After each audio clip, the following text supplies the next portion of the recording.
وقضى ربك ألا تعبدوا إلا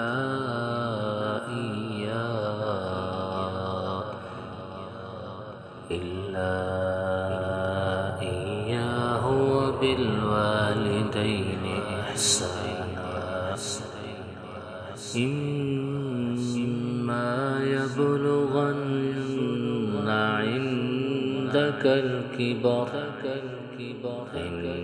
عندك الكبر أحدهما أو كلاهما فلا تقل لهما أف ولا تنهرهما وقل لهما قولا كريما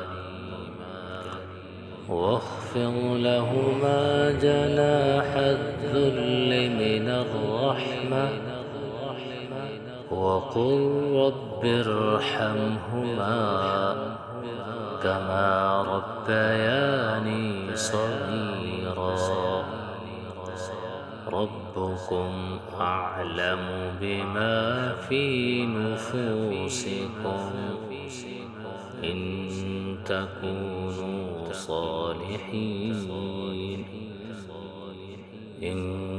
تكونوا صالحين فإنه كان للأوابين غفورا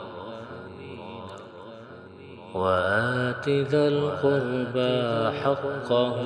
والمسكين وابن السبيل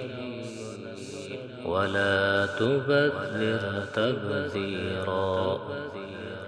إن المبذرين كانوا إخوان الشياطين